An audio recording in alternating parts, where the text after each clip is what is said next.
Hey everyone, as always Jarek here, and welcome back to my Battlefield 1 gun guides. To be honest, I'm not sure how to pronounce this weapon. I've heard it pronounced so many different ways across YouTube. I've heard Ribeyrolles, I've heard Ribeyrolles. I'm just gonna call it the Ribeye Rifle because that sounds the silliest, but I still have no real idea how to pronounce it. So this is one of the new DLC weapons. You will not have access to this weapon unless you have Battlefield 1 Premium or the They Shall Not Pass DLC. If you just bought the DLC and you don't have Premium, you still won't be able to access this weapon for around a week and a half, as Premium members have a 2-week early access period to DLCs. But once you do get Premium, or that time passes, you still won't have access to your new DLC weapons yet because our favorite friend, assignments, are back. I'm getting on my mini soapbox really quickly. I have always hated assignments, and I've always found it really bullshit that I can buy DLC and then not get the stuff I want in the DLC immediately. I have to do these tedious, obnoxious assignments. As far as I'm concerned, I paid for the stuff, I should get it immediately. This is even more of an issue later down the line, when people buy DLC for a game that's not quite as active, and no one's playing that DLC anymore, so you may never be able to actually unlock what you bought. At least these assignments aren't as bad or as annoying as the Battlefield Hardline ones, but holy hell, we should just get rid of them. Alright, mini rant done, let's go ahead and talk about what you need to do to unlock this weapon. The first one is very easy. Perform 50 kills with the Automatico 1918 factory. You should get this done in 1 or 2 Conquest games. This is one of the best guns in the game. I personally myself believe the Automatico is the best gun in the game. Very, very easy. The second one is not so easy. I found this to be the most tedious assignment out of all the assignments for the new DLC weapons. Perform 20 headshots with the MP18 Optical. This sounds easy, but it's not. The reason it isn't is because, first off, you're using the MP18 Optical, and it has to be with the MP18 Optical. The MP18 Optical has a worse hipfire than the Trench variant, and not as good handling stats as the MP18 Experimental. On top of this, with SMGs, you generally aren't aiming for the head, you're usually aiming for center mass. This isn't really a headshot prevalent weapon. But the next reason this is so difficult is because it has to be headshot kills. If you get 2 headshots on someone and then kill them by shooting them in the body, none of those counted. It's just headshot kills, and each kill you get with a headshot is just 1 headshot. You have to get 20 of these with the MP18 Optical. Again, it has to be the optical version, none of the other MP18 versions. And man, this one is...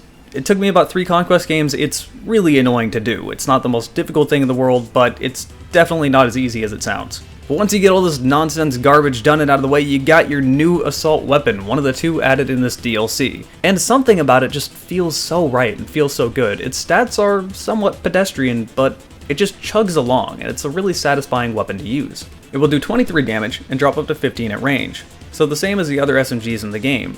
But it has more range than the other SMGs, killing in 5 shots up to 28 meters, 6 shots up to 38 meters, and 7 shots past that. So you effectively have around 8 to 10 meters more range, and you will kill in 1 less bullet at the furthest ranges. 1 bullet doesn't sound like a lot, but that's the difference between you killing the other person, or them killing you and staying alive with only 19 health, which is a frustrating experience I'm sure we can all relate to. Its fire rate is the same as the MP18 at 550 rounds per minute. Its muzzle velocity is okay at 520 meters per second, and I say okay because it's okay for a submachine gun, but that's still somewhat slow. Its magazine size is the same as the Automatico at 25 rounds, but the rate of fire is much slower, so reloading shouldn't be that much of an issue. Its reload is also okay at 2.1 seconds or 2.76 seconds when empty.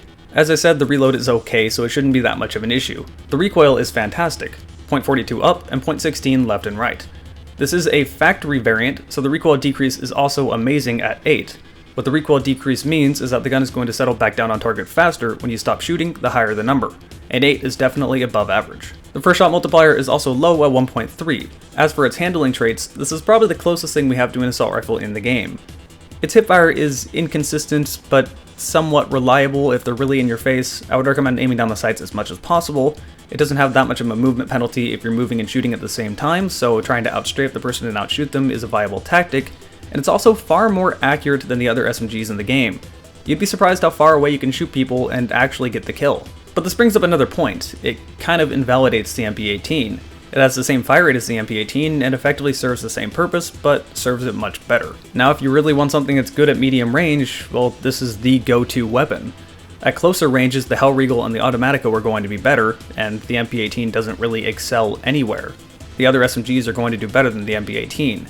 You can still do well with the MP18, but you'd be better off choosing any of the other SMGs in the game. But that's about it. As I said, this weapon is very satisfying to use. It just chugs along, is fairly accurate, doesn't have much recoil, and I forgot to mention it also has a bipod, so if you lay prone, you can really turn it into a laser beam. It's fairly pedestrian as far as stats go, but something about it just feels so right. If you want a good all-rounder, this is probably your go-to weapon in the Assault class. But that sums up this gun guide. If you've enjoyed it, be sure to like, favorite, comment, subscribe, and share this video around. If you enjoy the community growing around my channel, be sure to check out the Discord link down below. I'm in the voice channels in there all the time. Be sure to come back tomorrow as I post a new video every day. I'm focusing on the DLC weapons for now, so you'll likely be seeing a gun guide of the new semi-automatic shotgun tomorrow. And I'll see you then. Yeah, there's a tank going on to A right now. That guy's lobbing shots at us. I know. He doesn't like us up here. I don't think he sees me. I'm getting up behind him with dynamite. Just keep his attention. Another one. Might be able to shoot him out the sea. Get it. Oh, already truck.